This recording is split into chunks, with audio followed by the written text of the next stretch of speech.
Y esta semana tenemos una invitada muy especial, porque uno de los conceptos que a veces es un poco erróneo es la nutrición en el paciente oncológico. A veces lo tomamos muy deportivamente y pensamos que lo que estamos haciendo está bien porque es sano y porque es lo que está de moda. Entonces, para tratar de finiquitar los verdaderos conceptos en lo que consiste un hábito saludable durante la nutrición de un paciente oncológico, hemos traído a esta belleza de persona que me encanta que haya aceptado.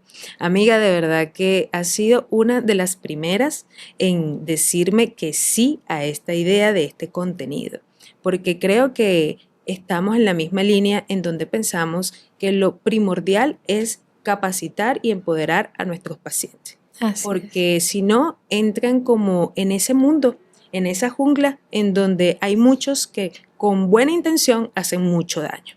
Entonces, por favor, preséntate, coméntales quién eres, dónde te formaste y qué estás haciendo ahora a nuestra Ay, querida comunidad. gracias, Adriana. Gracias por invitarme a tu presentación, a esta magnífica información que estás dando, porque realmente es importante que las personas sepan lo que es realmente la diferencia entre alimentación y nutrición. Mi nombre es Janet Rodríguez, soy nutricionista clínico egresado de la Universidad Central de Venezuela, cursé posgrados de endocrinología y metabolismo, y actualmente me desempeño como docente de la Cátedra de Pasantías Hospitalarias, donde puedo orientar y guiar a los futuros especialistas en nutrición.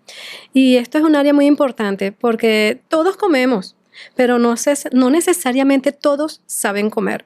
Hay que comenzar por explicar que es muy diferente hablar de alimentación y hablar de nutrición.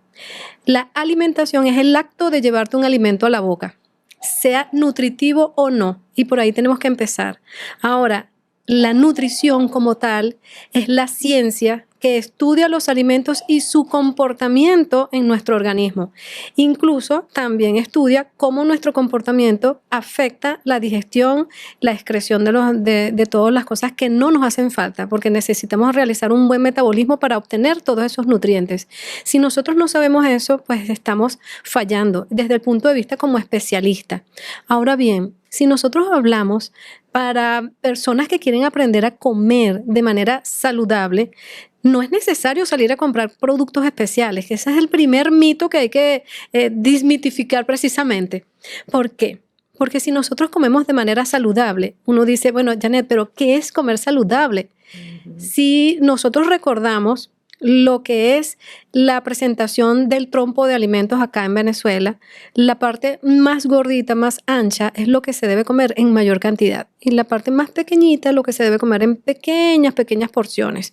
Es decir, que la base de la alimentación es, en este caso, en Venezuela, son los carbohidratos, pero no es cualquier tipo de carbohidrato. Eso es lo que primero hay que aclarar.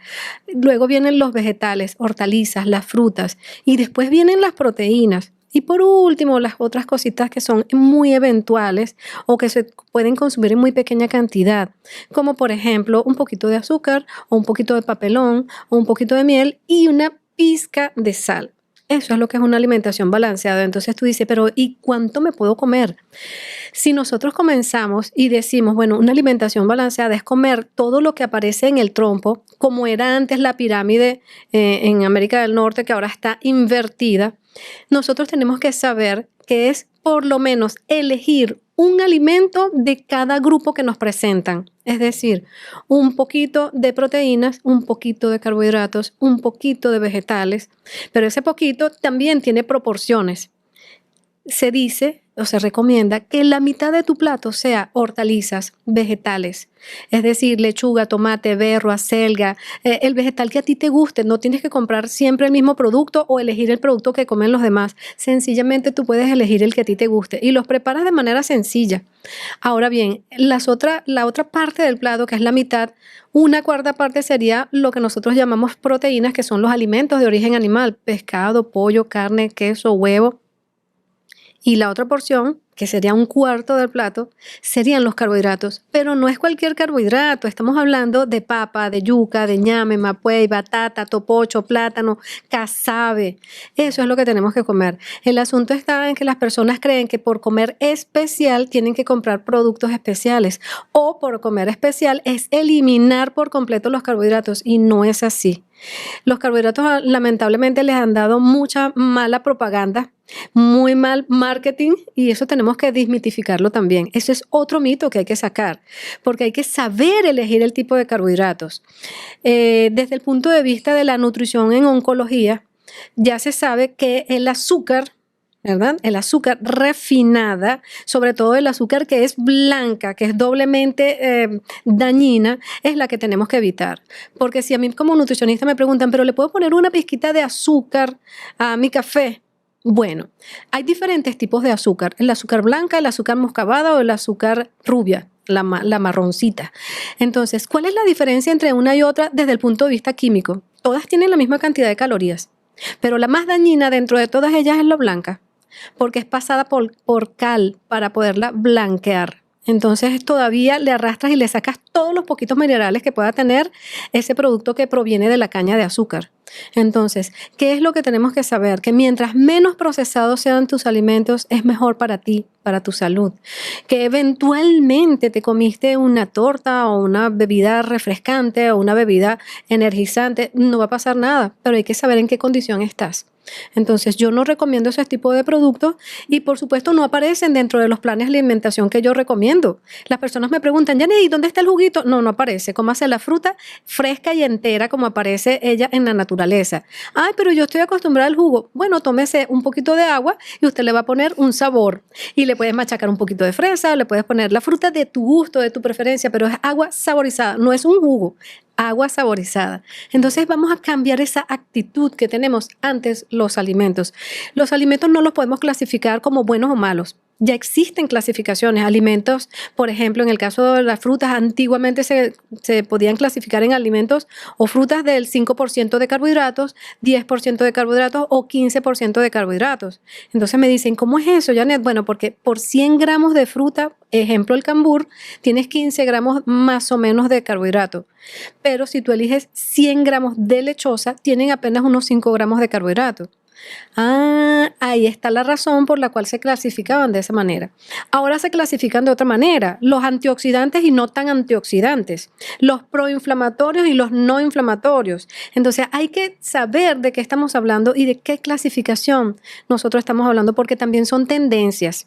Exacto. Como nutricionista y en la actualidad, yo defiendo la dieta antiinflamatoria.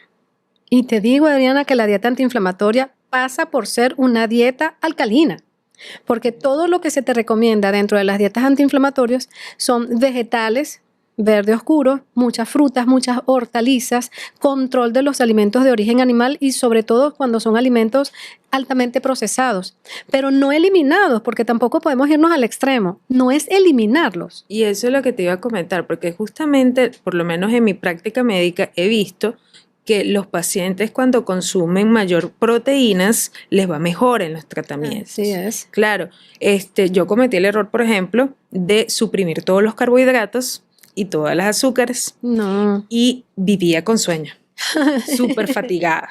Entonces, hasta que me evaluó un personal de nutrición y me dijo, estás quitando la principal fuente de energía, que son los carbohidratos. Así es. Entonces, mire cómo todo esto, ¿verdad?, va revolucionando y evolucionando, porque como tú lo estás diciendo, eso hace unos años atrás no era tan así. Así es. Entonces, justamente el paciente oncológico pasa por estos procesos. Primero, sabemos que los carbohidratos iguales son proinflamatorios. Entonces, justamente, más la inflamación de la quimio, más la inflamación del tumor y del propio sistema inmunológico queriendo, pues, reparar los daños. Entonces, es un contexto de bastante inflamación.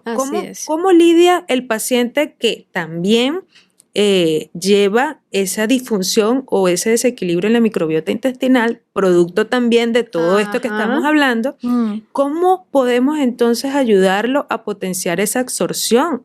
Porque las frutas muchas veces pueden ser, la cítrica, irritar esa mucosa. Ujú. Y también algunas verduras u hortalizas pueden producir gases. ¿Cómo manejamos eso en un paciente oncológico? Bueno, eso es bien importante, Adriana, porque fíjate, realmente lo que hay es que saber cómo combinar los alimentos. Muchas veces se cree que por el hecho de que tú elijas alimentos completamente naturales o con poco procesamiento mecánico o químico, está bien. No. Hay frutas que en teoría no se deben mezclar. ¿Por qué? Por su propia composición.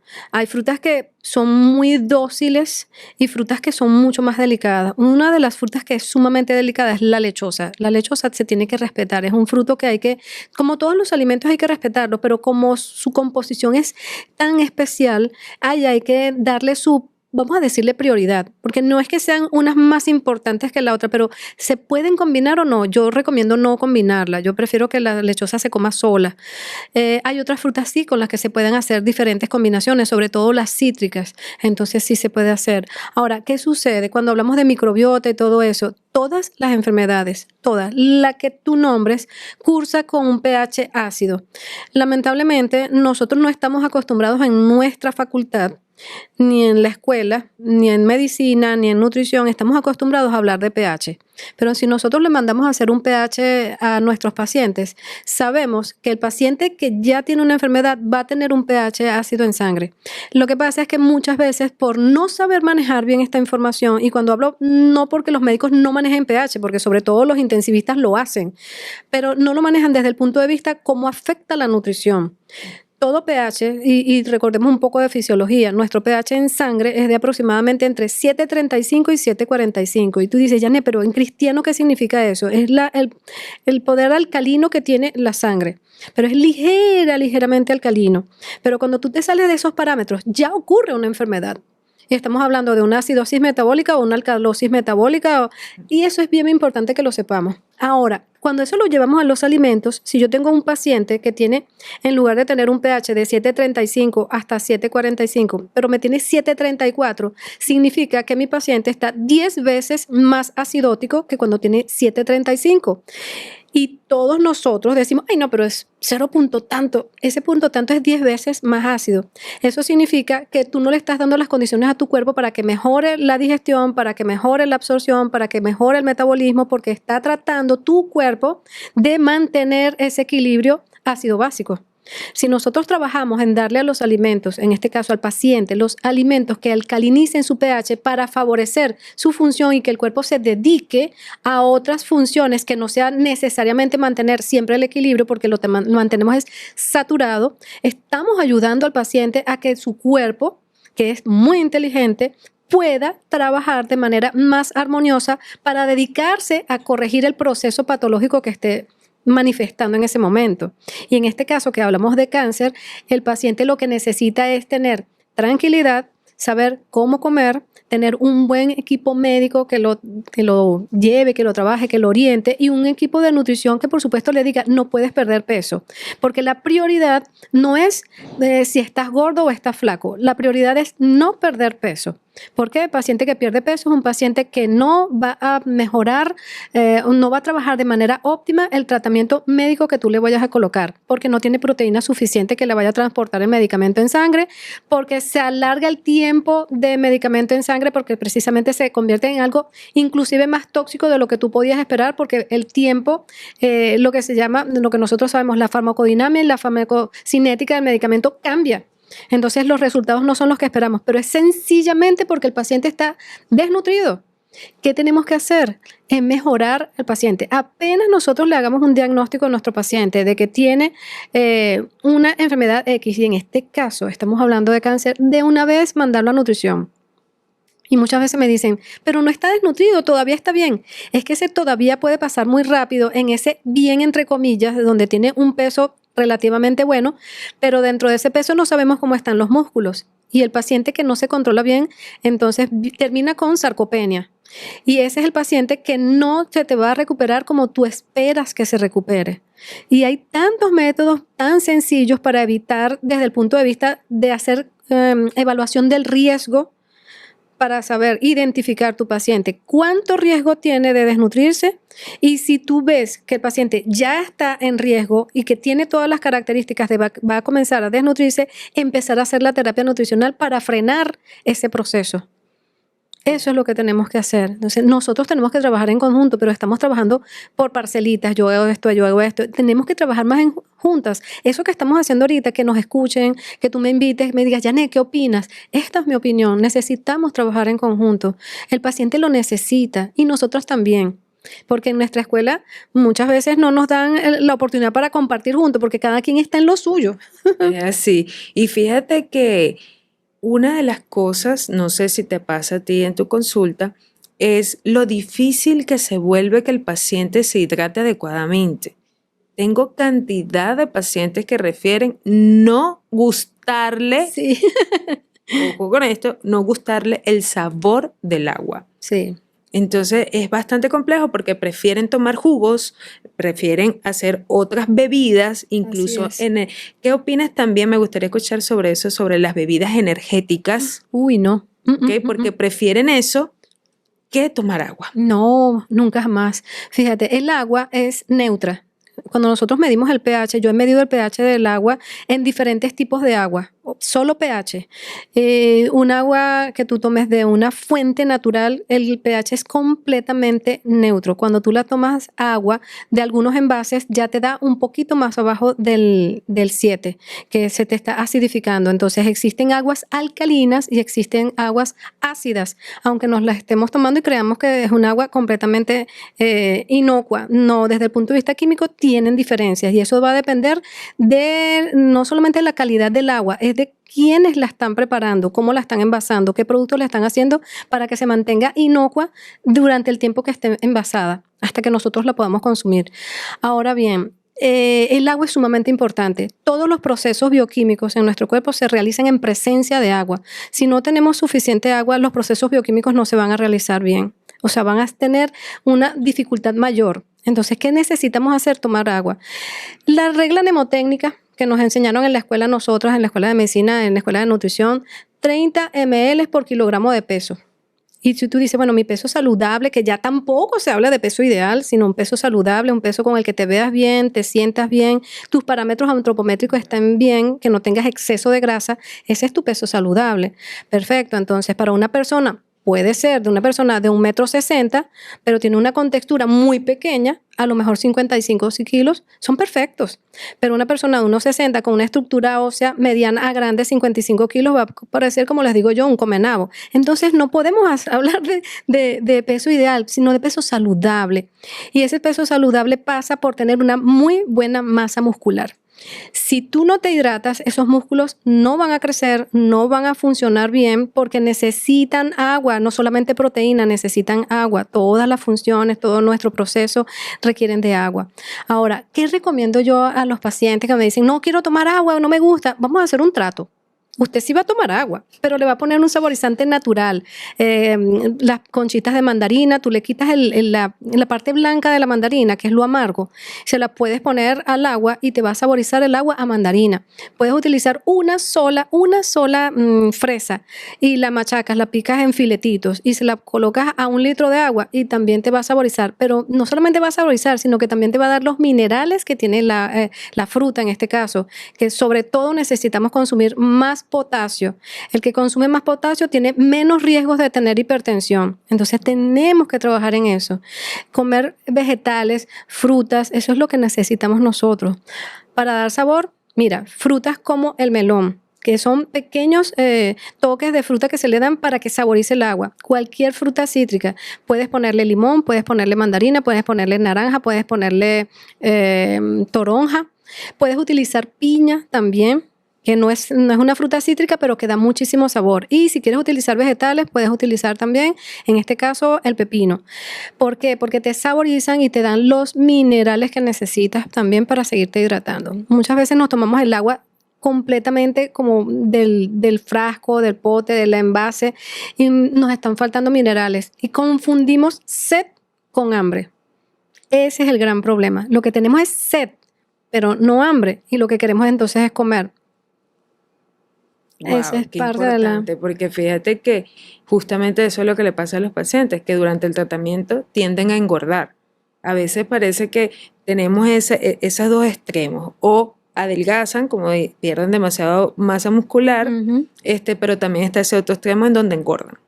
Y es muy difícil después llevarlo a un peso ideal. Así es. Entonces creo que, bueno, todos estos tips de verdad que son muy acertados, porque eso es lo que va a garantizar que el paciente pues ya tenga en claro todo este concepto, y por eso es la importancia de nosotros cuando referimos al nutricionista, porque ya Sí. no es opcional. Antes Ajá. era como que, bueno, si usted se siente bien, si usted quiere Ujú. complementar, pero fíjate todo lo que has comentado. O sea, es Así sumamente es. importante una buena alimentación, una buena Así nutrición, es. garantizar eso. ¿Y el ejercicio forma parte de la nutrición? Sí, sí, es parte de las recomendaciones que se hacen. Un paciente para estar saludable necesita tener una buena alimentación, un buen descanso y una buena actividad física. Cuando hablamos de descanso es por lo menos dormir 8 horas. Todo nuestro proceso de, vamos a decirlo entre comillas, de desintoxicación se produce durante las horas de sueño. Incluso el cerebro se tiene que limpiar, porque ya sabemos que se generan sustancias que no son, que son proteínas, que tienen que limpiar el cerebro para evitar el Alzheimer y el Parkinson. Y aparte de eso, otras cantidades de cosas. Entonces tenemos que limpiar nuestro organismo y eso se hace durante el sueño. El hígado tiene que hacer su proceso también de limpieza. Es por eso que nosotros cuando nos levantamos tenemos un olor diferente en la mañana, y cuando evocamos también no es flores, pero tú te das cuenta de que algo cambió en ti cuando cambia el olor de tu cuerpo y el olor de las evacuaciones. Eso es sumamente importante. Lo otro es saber comer.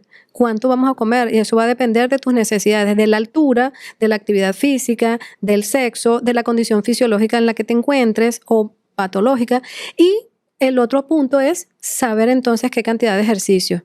Una de las cosas que dicen las guías americanas y acá en Venezuela se recomienda es 150 minutos por semana, pero no es hacer los 150 minutos hoy. Me saco hasta el último pedacito de hígado que tengo, me canso hasta más no poder, y después el resto de la semana me quedo en la cama acostado todos los días porque ya hice los 150 minutos. No, son por lo menos 30 minutos cada día, que tomes sol para que se active la vitamina D a través de la piel, y por supuesto que te hidrates. Todas esas cosas van a hacer que tú puedas mantener mejor el equilibrio, porque la salud no es como lo decía antes la Organización Mundial de la Salud, es la ausencia de enfermedad. No, es un conjunto de parámetros que son cualidades que debemos mantener. Es el equilibrio, es la parte emocional, es estar bien contigo misma, es saber que puedes comer y dormir bien, que tú te respetas a ti misma como ser humano. Todo eso es salud, porque entonces estamos hablando del entorno.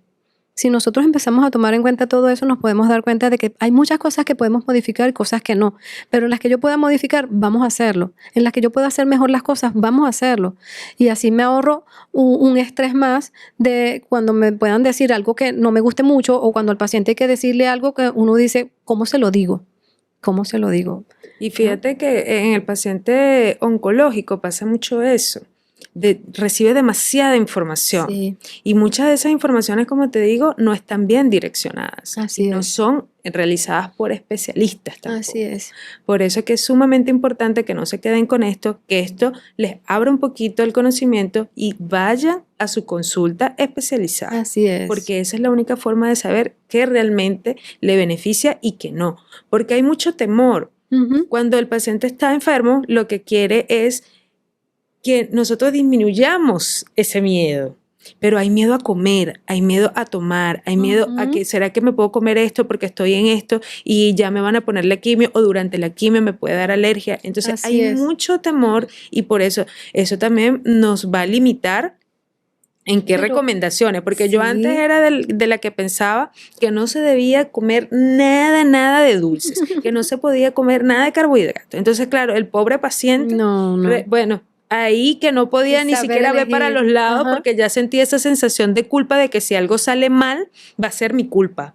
O sea, es porque yo no seguí esta recomendación. Sí. Inclusive te lo traigo a colación porque siempre es una de las vivencias que más me ayudó a buscar de estos complementos, porque tenía un familiar de un paciente que yo le decía eso, no podemos, eso es mucha carga tumoral, no podemos darle más alimento a este tumor. Ujú. y ella lo limitaba de muchas cosas. El señor le gustaba mucho el chocolate. Y ella una vez, pues yo conocí a una persona que tenía un emprendimiento con cacao y hacía dulces para Ujú, diabéticos. ujú. Y entonces yo también empiezo a ofrecerle esas opciones a mis pacientes como una alternativa. Y resulta que ella me dice, qué ironía, porque a mí me lo prohibiste y mi hermano falleció queriendo comer esto. Sí, Entonces, sí, mira sí. toda la connotación que una simple limitación o recomendación que parece inofensiva Así es. puede llevar a un trauma, no solamente en el paciente, sino en toda su En familia. toda la familia. Sí, es cierto, Adriana, de verdad que sí te comprendo. Eh, lo que pasa es que también hay mucha desinformación, porque las redes sociales ahorita hay muchas personas que hablan de nutrición, de alimentos, de suplementos nutricionales, pero lo hacen por el marketing, por obtener un like, pero no es porque sepan cómo funciona realmente ese producto. Y te voy a ser honesta, cuando estamos hablando de suplementación, hay que estar claros de qué es lo que necesita cada quien. Yo antes, fíjate, yo recomendaba suplementos polivitamínicos. Pero perfecto, lo que uno tenía como enseñanza. Ya no lo hago, no me interesa, porque a mí me interesa es que el paciente reciba lo que realmente estoy demostrando, puedo ver que está necesitando. Si es algo que de repente a veces se escucha así como feíto, ¿no? Pero uno dice, bueno, el paciente quiere que le dé algo, y le digo, bueno, tómese este polivitamínico por 15 días, un mes, ya suficiente, pero no más nada. No, usted no necesita nada. Si usted come equilibrado, no necesita nada. Ahora, una cosa es mantener el buen estado de salud y otra cosa es mandarte los tratamientos de forma terapéutica. Ahí es donde tenemos que hacer la diferencia. Si tú estás tomándote o comiéndote algo para mantener tu estado de salud, estás óptima, pero te quieres tomar algo extra porque, bueno, estás haciendo más ejercicio, pero es parte de tu salud. No tienes ningún requerimiento extra, no va a pasar nada. Pero cuando hay un requerimiento extra porque hay una patología, ya estamos hablando de hacer un tratamiento terapéutico. Y el tratamiento terapéutico es mucho más de la dosis recomendada por nuestros requerimientos. Un ejemplo muy sencillo. Los requerimientos de vitamina C son 60 miligramos día. Eso es algo tan pequeñito, que cuando tú te comes una naranja o comes guayaba o comes lechosa, ya casi que estás cumpliendo todo el requerimiento de esa vitamina. Pero nosotros nos podemos comprar las pastillitas en la farmacia que son de 500 miligramos. Te estás tomando 4 veces más lo que necesitas. ¿Ves? Pero eso te está diciendo que eso es algo terapéutico. Entonces, ¿cuál es tu propósito de que te tomes una vitamina? En este caso, el ejemplo que estamos poniendo es la vitamina C, cuando no tienes un propósito real. Hay que saber cuál es el propósito. Yo sí creo en la vitamina C como antioxidante súper perfecto y súper perfecto para los pacientes con cáncer. Sí, pero tenemos que manejar la dosis terapéutica para el paciente. No a todos les sirve la misma dosis, porque hay que individualizar y personalizar. Por eso es que ya no creo en los multivitamínicos así porque sí, no. Vamos a determinar cuáles son los que necesitas y vamos a calcular tu dosis, porque lo busco desde el punto de vista terapéutico antioxidante. Ahí sí vamos a sacar cuenta y digo, bueno, vamos a hacer esto. Y sí funciona, pero tenemos que también estar claras que tenemos que hacer un trabajo nosotras, que aunque no nos da tiempo de publicitar, y parece feo decirlo, pero tenemos que decir esto, tenemos que decirlo, para que la gente no se venga a creer solamente la propagandita de por allá y de por acá, y a nosotros que estamos callados porque estamos trabajando todo el día atendiendo pacientes, no nos da tiempo de decir lo que queremos decir para que nos Exacto. escuchen. Amén, así es. Y fíjate algo que quiero para culminar, quiero que les des esas recomendaciones o esos recursos a los pacientes para cómo lograr un hábito saludable, porque algo que yo también me he dado cuenta, que cuando uno enferma es porque realmente no tienes hábitos saludables. Y sí, hay un porcentaje de pacientes que tienen una buena alimentación, pero a lo mejor no se nutre bien. Así O a lo es. mejor están exponiendo su cuerpo, pero nunca es porque están como que bien en equilibrio. A veces suena un poquito engreído, pero tomo la responsabilidad de decirlo públicamente. Y entonces evaluando esto, ¿cómo nosotros de no tener esto bien concretado, de dejarnos llevar tal vez por las modas, cómo salimos de eso? Porque se convierte en un hábito. O sea, llevar esas creencias o esas acciones que no son las adecuadas. ¿Cómo nos separamos de eso para realmente crear estos hábitos saludables? ¿Tienes alguna estrategia? Sí. Primero que yo le digo a todos y a mí misma, tenemos que darnos permiso para cambiar. Tenemos que darnos permiso para pensar de manera diferente, porque las cosas van cambiando. Cuando yo estudié, se le echaba la culpa al colesterol a los pobres huevos. Ya ahorita hay que comer huevos. Entonces, ¿qué sucede? Tenemos que darnos permiso para cambiar, porque los métodos de investigación han cambiado, han evolucionado. Incluso estamos hablando de medicina cuántica, donde sin tenerte que hacer estudios invasivos ya te pueden hacer diagnósticos. Entonces, tenemos que darnos permiso para entender eso. Ahora, como nutricionista, y gracias por este espacio, Adriana, de verdad que sí.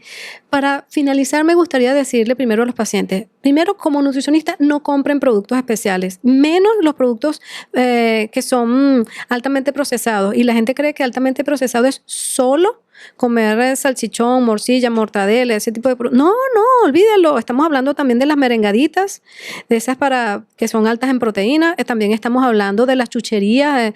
Si me como uno, me lo como todo. O sea, una cantidad de cosas. Pero tu cuerpo puede trabajar con eso por un momento dado. Pero si tú quieres realmente ser saludable, comienza por las cosas naturales, por las frutas y hortalizas de temporada, porque son más económicas y están más frescas y tienen los nutrientes, como dice uno, a flor de piel. En este caso están allí fresquecitos esos nutrientes. Por otro lado, no abusen de las proteínas, porque la gente lamentablemente quiere creer que tiene que comerse un pollo completo para estar bien alimentado. No es cierto. Hay que saber cada quien cuáles son sus requerimientos. Pero una manera sencillita, usted dice, bueno, me voy a comer una pechuguita de pollo del tamaño de la palma de tu mano. Eso es lo que tú requieres.